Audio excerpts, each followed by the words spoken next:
So while the bishop oversees what is taught in the church, the priest does the teaching.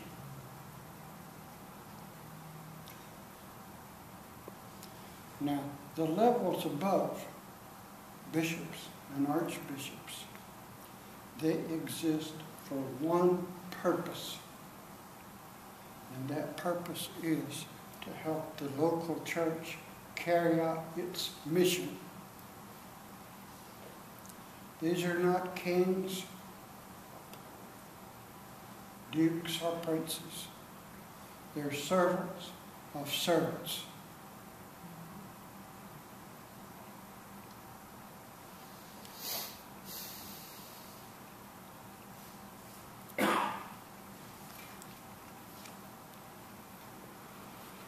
In the ordination of the priest, the bishop says to him, I quote, "Have always therefore printed in your remembrance how great a treasure is committed to your charge, for they are the sheep of Christ, which he bought with his death, and for whom he shed his blood. The church and congregation whom you must serve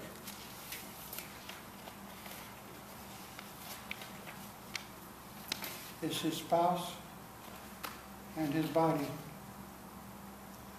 And if it shall happen that the same church or any member thereof do take any hurt or hindrance by reason of your negligence, ye know the greatness of the fault, and also the horrible punishment that will ensue." So that's a charge given to the priest. And while it's a hard and a terrible burden, there's also a charge given to each member of the congregation. Each member should receive the teaching of the priest as though it were from Christ himself.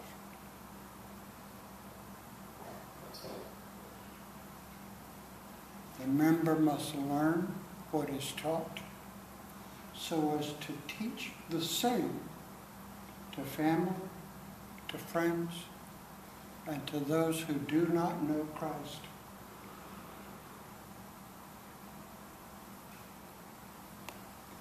The member, you, is to carry the gospel into a dark and a dying world.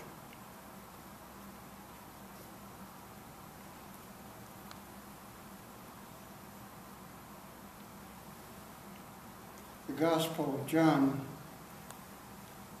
which is the newest and the last written of the four Gospels. It was written to tell what happened in Jesus' ministry before the death of John the Baptist. The other three Gospels tell what happened after the death of John. Remember John, the beloved disciple? He stood at the cross of Christ and received his mother Mary into his care.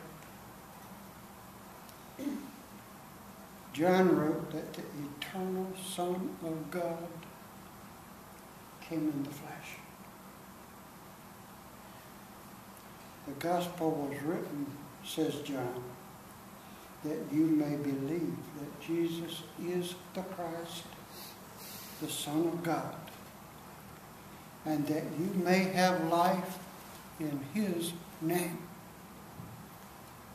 John 20:31. The first chapter of John says that all things were made through Christ, and without him nothing was made that was made. So the great God, the creator of the universe, came to earth was a child. Through the good offices of the Blessed Virgin Mary. And remember this humble scene in Bethlehem that's been so much in our minds these past 2 weeks.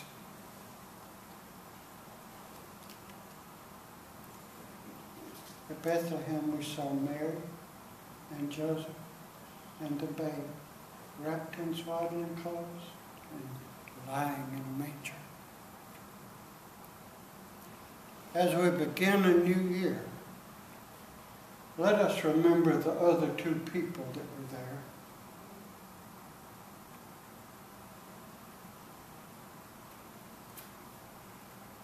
St. Joseph and St. Mary. Joseph, who was a carpenter by trade, lived with Jesus at least 12 years. Taught him the trade. Remember, Jesus was called the carpenter. That's where he learned it from Joseph. And through all these early years, Joseph was there to protect him, to teach him. Joseph was a strong and godly man, and is considered the patron of the universal church. His icons usually show Joseph with the child Jesus, and there's usually a lily or a walking staff with him. Joseph is considered in second place of the saints, number 2 behind Mary.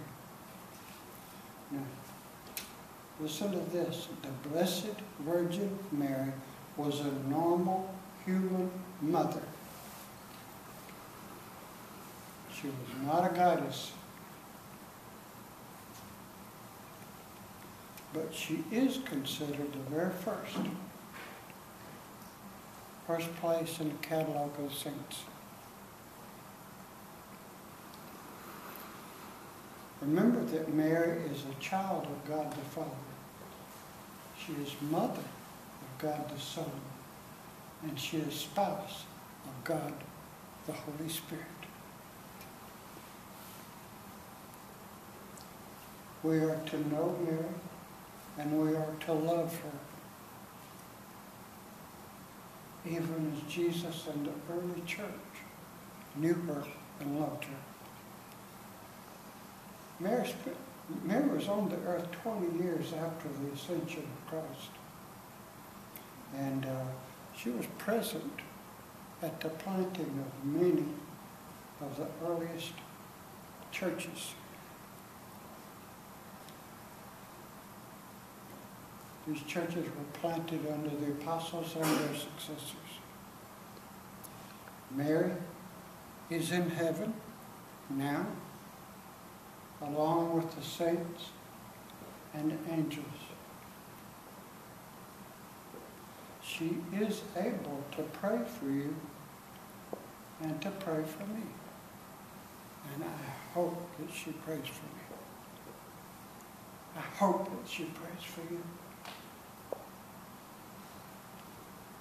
And in closing, let us remember, we are surrounded by what? So great a cloud of witnesses. Let's say that again. We are surrounded by so great a cloud of witnesses.